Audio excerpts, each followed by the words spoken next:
Ayon sa Department of Health, noong isang taon, umabot sa mahigit 23,000 Pilipino ang sumailalim sa tinatawag na hemodialysis. At ang bilang na ito, patuloy pa raw na tumataas ng 15% kada taon. Ang karaniwang sumasailalim dito ay yung may mga problema sa kanilang kidney o bato. Para madali niyong maintindihan ang kahalagahan ng ating bato, isang science experiment ang aming isinagawa. Una, kumuha kami ng 2 maliliit na bote ng mineral water. Ginupit namin ang ilalim na bahagi nito. At pinasaka naman namin ng clay ang kabilang dulo. Tsaka namin ito kinabitan ng hose.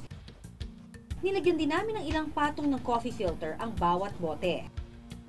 Sa aming experiment, kunwari ang 2 bote na ito ang siyang mga kidney natin. Samantalang ang tubig na ito na may food coloring ang siya namang magsisilbing dugo kapag dumaan ito sa boteng may coffee filter. Kapansin-pansin na paglabas ng tubig, malinaw na ulit ang kulay nito. Maihahambing daw ito sa kung papaano sinasala ng bato ang toxins o mga lason mula sa ating dugo. Pero sa kaso ng mga may problema sa kidney, kinakailangang padaanin ang kanilang dugo sa isang makina na siyang magsasala ng toxins. Bagay na dapat sana'y trabaho ng ating kidneys. Ito ang proseso ng hemodialysis na karaniwang nagkakahalaga ng 3,000 piso kada sesyon. Ang dating field reporter at kapuso natin si Maria Bulaklak Ausente, kasalukuyang sumasailalim sa hemodialysis 3 beses kada isang linggo.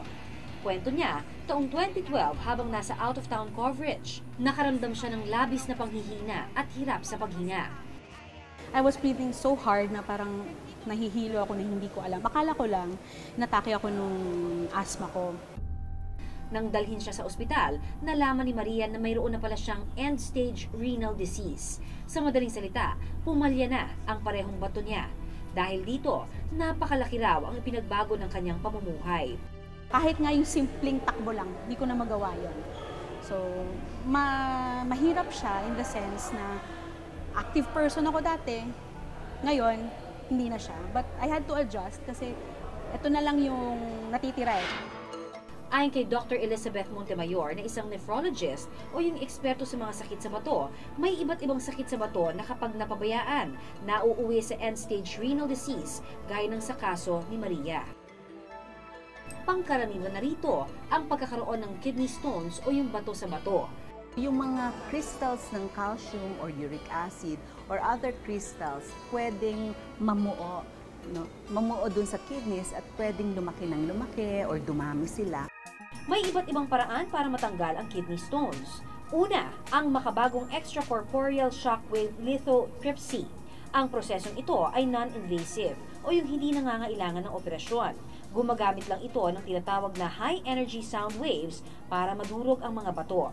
Nang sa gayon, maaari na itong mailabas sa pamamagitan ng pag-ihi. Mayroong ding tinatawag na percutaneous nephrolithotomy kung saan gumagawa ng incision o hiwa sa bandang likuran, tsaka ito papasukan ng tubo kung saan papadaanin ang mga bato palabas ng katawan. Bukod sa kidney stones, isa rin daw sa mga pinakakaraniwang sakit sa bato ang tinatawag na glomerulonephritis o yung pamamaga ng mga bato dahil sa impeksyon. Kadalasan, komplikasyon ito dulot ng alta presyon at diabetes. Gaya sa kaso ng 26 anyos na si Daryl. 2 taon pa lamang ang nakalilipas nang malaman niyang mayroon siyang glomerulonephritis.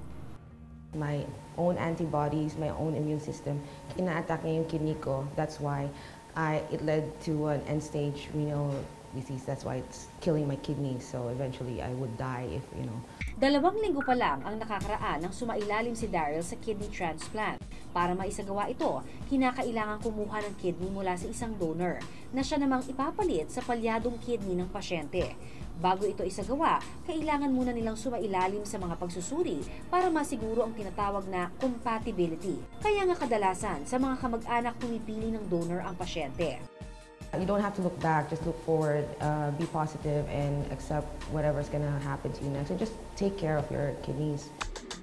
Mga kapuso, kadalasan, huli na raw kapag nalalaman ng isang tao na mayroon siyang sakit sa bato. Kaya ang mensahe ng eksperto, mahalagang malaman kung ano ang posibleng mga sintomas nito. Gaya ng madalas na pananakit ng ibabang parte ng ating likod. Dito kasi nakapwesto ang ating kidneys. Ang pagkakaroon ng dugo sa ihi, posibleng isa sa mga sintomas rin. Pero ang importante raw sa lahat, ang regular na pagsailalim sa blood test. Dito kasi nalalaman kung mataas ang creatinine level ng isang tao.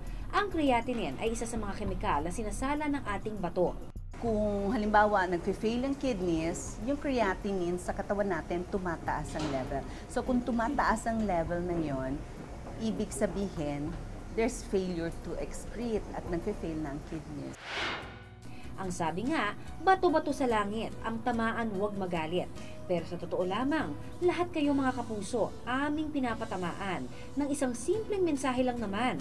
Maging maalam tayo sa mga sintomas ng sakit sa bato. Dahil kahit dalawa pa yan, mahirap na itong mapalitan.